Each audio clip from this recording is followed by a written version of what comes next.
So, picture this. America, the roaring 20s, right? This is years before the Lindbergh kidnapping even happened. And there's this crime story that just gripped the nation. Absolutely. It wasn't just, the baffling mystery itself, but the media storm it kicked off. It really set a precedent for how we consume true crime, even now. Yeah. We're taking a deep dive into the sources you've provided to really unpack this incredible story. It really has all the elements, doesn't it? You've got forbidden love, a really brutal double murder, suspects from like the highest levels of society, a witness who was so unique, the press actually gave her a nickname. Right. And this media frenzy that, honestly, it almost became as famous as the crime itself. Yeah, totally. And at the center of it all are two people. Edward Wheeler Hall, he was an Episcopal priest, and Eleanor Mills, a soprano in his choir. And our sources definitely confirm their relationship went, well, way beyond just singing hymns. It ends violently, though. They were found murdered in a field, right? Rural New Jersey, September 1922. That's right. Found together. And the finger pretty quickly pointed towards Hall's wife, Frances Noel Stevens Hall, and her two brothers, Henry Hugill Stevens and William Willie Carpenter Stevens. And these weren't just average folks. They came from incredibly prominent, really wealthy local families. Their cousin, Henry de la Bruyere Carpenter, was also kind of mixed up in it initially. Big names. Big names. And despite this absolutely sensational trial, years later, 1926, Frances and her brothers acquitted. Yeah. The Hall Mills case is still officially unsolved today. So, okay, in this deep dive, we're really pulling from your source material. Yeah. We want to understand the specifics of that, shocking discovery scene, the chaos that followed, the really dramatic courtroom battle, and maybe most importantly, why this unsolved murder became one of the first, maybe the defining example of a media circus. Let's start right there at the scene, because it's something else. Okay, so September 16th, 1922, the bodies of Eleanor Mills and Edward Hall are found. It's a field near a farm, Somerset County, New Jersey. And what immediately jumps out, based on the sources, is how staged it all felt. Staged? How so? Both bodies were on their backs, both shot in the head with a .32 caliber pistol. Edward shot once, Eleanor 3 times. Okay, already brutal. But there are more disturbing details, right? Like Eleanor's throat. Yes, her throat was severed, and according to the accounts, maggots were already present. That suggested they'd been dead for at least 24 hours, maybe more. This gives a rough timeline. But then there's the arrangement. Exactly. It was just bizarre. The bodies positioned side by side, their feet pointing towards this crabapple tree.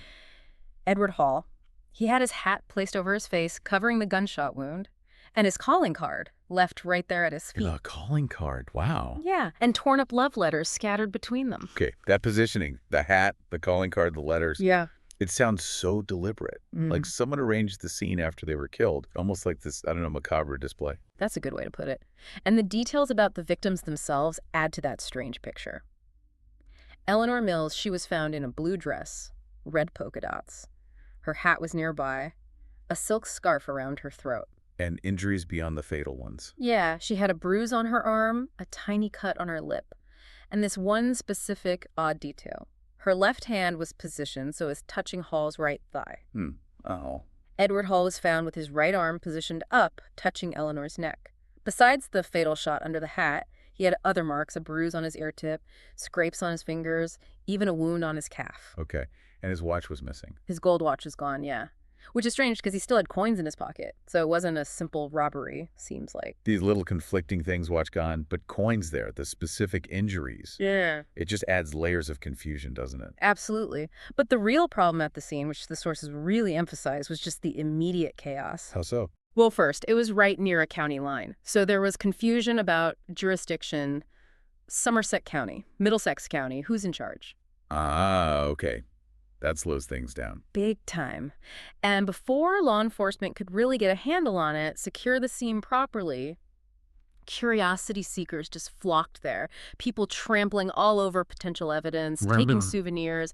Someone apparently even pocketed Hall's calling card initially. You're kidding. They took the calling card. That's what the sources suggest. So you can imagine crucial physical evidence was likely compromised, maybe even destroyed, right from the start. So the core insight here is just how vulnerable crime scenes were back then.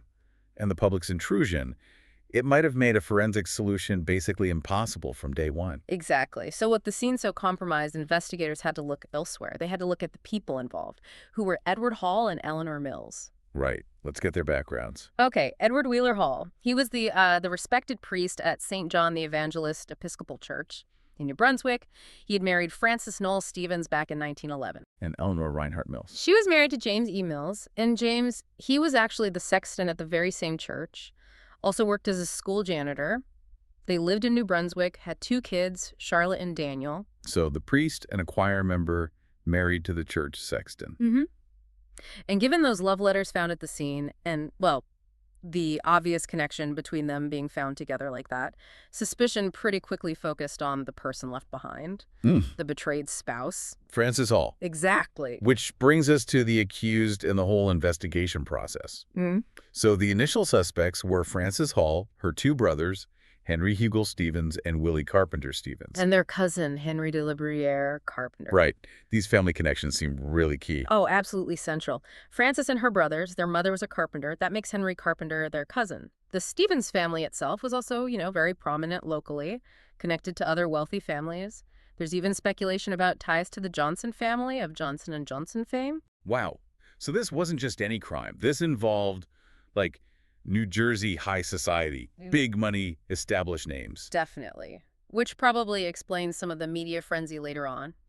But initially, the first investigation, led by prosecutor Joseph E. Stricker in 1922, it didn't actually lead to any indictments. It just stalled. Seemed like it.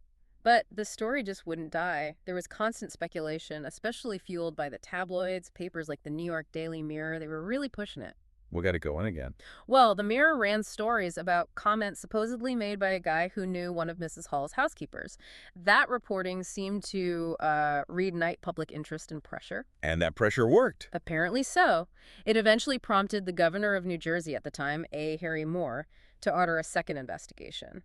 And that led to the big trial in 1926. And there's another twist there, right? The first prosecutor, Stricker. Yeah, she died just before the 1926 trial actually started. Another layer to the whole saga. And what about the cousin, Henry Carpenter? He tried to get a separate trial, I believe, but in the end, he was never actually tried for the murders. The focus was really on Frances and her 2 brothers. Okay, so after years of silence, then this renewed push fueled by the press.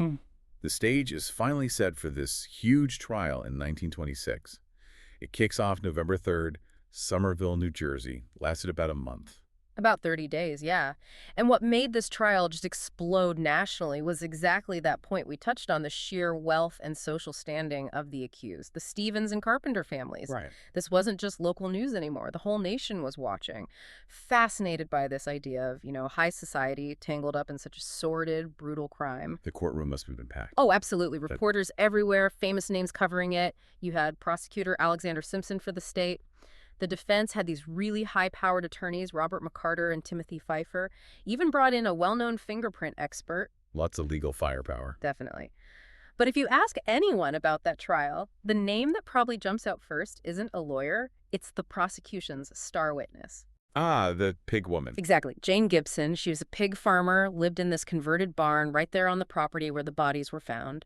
And the press, well, being the press. He seized on the pigs. They seized on the pigs and dubbed her the pig woman, and that name stuck. Her testimony was pretty central, wasn't it? What did she claim she saw or heard? It was incredibly dramatic. She testified that she heard her dog barking like crazy around 9 p.m. on the night of the murders, so she rides her mule out towards Easton Avenue to see what's up. Okay. She says she saw 4 people near that crabapple tree, then heard gunshots, saw someone fall, heard a woman scream, "Don't," 3 times. Wow. Then, as she's riding back, she hears more shots, sees a second person fall. And the crucial part, she testified she clearly heard a woman shout the name Henry. Henry. Yeah. Which points directly at Henry Stevens. Precisely. Her account was incredibly vivid, very compelling for the prosecution. But the defense naturally went after her hard. How did they try to discredit her? They worked relentlessly to basically destroy her credibility, tried to paint her as, uneducated, unreliable, maybe even suggested she was crazy or mentally unstable. And it's worth noting, as the sources point out, her story did apparently change a bit in the details when she told it to police versus the newspapers versus on the witness stand. That doesn't help her credibility. Not at all. And then there's the image that just became iconic from the trial. Testifying from bed. Testifying from a hospital bed. They literally rolled it into the courtroom because she was apparently too ill to sit in the witness stand. That visual alone, it just screams courtroom drama, doesn't it? Yeah. The theater of it all. It really hammers home just how much of a spectacle this trial became. So, okay, you have this dramatic testimony from Gibson, other circumstantial bits. How did the defendants fight back? The prosecution's theory was basically Francis planned it, Henry shot them, and Willie provided the gun and maybe left his fingerprint on that calling card. Right. So what was the defense for the brothers? Let's start with Henry, the supposed shooter. Henry Hugel Stevens. Interestingly, he was apparently a retired exhibition marksman, which, could cut both ways in terms of the gun theory. True. But his main defense was an alibi. 3 witnesses testified that he was actually fishing miles away from the scene on the night the murders happened. 3 witnesses. That's a solid alibi if they hold up. And then you have Willie. Willie Carpenter Stevens. The sources describe him as eccentric, colorful. Very much so. Now, he did own a .32 caliber pistol, similar to the murder weapon. That wasn't disputed. But he claimed its firing mechanism was filed down so he couldn't accidentally hurt himself. Basically, that it couldn't fire. Okay, trying to neutralize the gun connection. Right. And Willie's defense really leaned into his personality. He was known for being, kind of different, couldn't hold a steady job, spent a lot of time hanging out at the local firehouse. Right. The description of him as eccentric. Some later accounts suggest his behavior might align with what we'd now recognize as maybe high-functioning autism, though obviously that wasn't a diagnosis back then. The defense may have used this portrayal to suggest he was harmless, maybe a bit simple, certainly not capable of plotting and carrying out a cold-blooded murder. And apparently his testimony on the stand came across as credible, maybe even a bit sympathetic. So quite different defenses for the 2 brothers. One with an alibi, the other leaning on character and questioning the weapon. Exactly. Yeah. So you've got the pig woman's dramatic testimony on one side, alibis and character defenses on the other, all playing out under this intense media spotlight. The pressure must have been immense. And the verdict after all that? Acquittal. After about a month, the jury came back.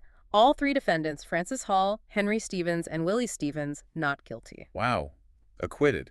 What happened right after that? Did they just disappear? Not quite. Francis Hall actually turned the tables. She sued the New York Daily Mirror, one of the papers that had pushed the story so hard, for defamation. Really? Did it go anywhere? They settled out of court, apparently for a pretty large, though undisclosed, sum of money. Interesting. That lawsuit itself, plus just the sheer volume of coverage leading up to it, it really highlights the legacy of this case, doesn't it? That media circus aspect. Absolutely. It's remembered as this seminal moment. The New York Times, for instance, dedicated more column inches to this trial than any previous one in American history. Only the Lindbergh case later got more coverage. So it fundamentally changed how journalism covered crime. It seems like it. There was this shift towards emphasizing the sensational, the personalities involved, the wealth angle. It wasn't just reporting facts. It became entertainment. And that blend, the true crime mixed with public spectacle, just fueled this enduring fascination. For sure. The case has inspired tons of books, fictional works. You had famous writers covering it at the time: Damon Runyon, Mary Roberts Reinhardt, H.L. Mencken. Even Billy Sunday, the evangelist, had opinions on it. And you see its influence later on. Definitely. James Thurber wrote an essay about Willie Stevens. There's a novel called The Crime by Stephen Longstreet. And significantly, Francis Neushart's novel, The Bellamy Trial. Ah, I've heard that one. Yeah, it's often credited with really helping establish the whole courtroom mystery genre. Yeah. It was even made into a film. And even before the trial, back in 1925, there was a silent film called The Goose Woman, clearly capitalizing on Jane Gibson's story. The pig woman becomes the goose woman for Hollywood. Seems like it. And people kept digging, kept proposing new theories over the years. Like what?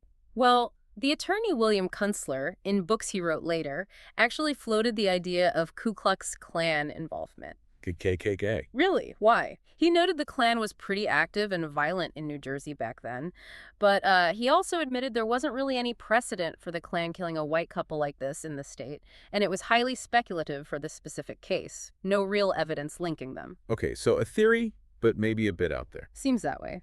Then you have Gerald Tomlinson's book, Fatal Tryst. It's often called the most detailed investigation, and his conclusion basically points the finger back at the Stevens siblings. He thinks they did it. Right, sticking with the original suspects. hmm And then there's a more recent, really fascinating literary connection proposed by Sarah Churchwell in her 2013 book, Careless People. That's that. She speculates that parts of the ending of F. Scott Fitzgerald's The Great Gatsby, Wow. which was published in 1925, shortly after the murders but before the trial, might have actually been inspired by the Hall Mills case. Specifically, that the two murdered characters in Gatsby might echo Hall and Mills. That's an amazing connection to consider. Gatsby and this real-life society murder. Yeah, it adds another layer to the cultural impact. And even more recently, Joe Pompeo's 2022 book, Blood and Ink, really focuses squarely on that media angle, analyzing how the intense coverage of Hall Mills basically created the playbook for modern true crime reporting. So despite all this digging, the trial, the books, the theories, it still boils down to this. The Hall Mills murder remains officially unsolved. That's the bottom line. It's just this incredible case with everything, isn't it? A shocking, bizarre crime scene. Suspects from the absolute top tier of society, a star witness whose testimony just captivated everyone but was also deeply questioned, an investigation that was messy from the get-go, and a trial that became this huge national event only to end in acquittal.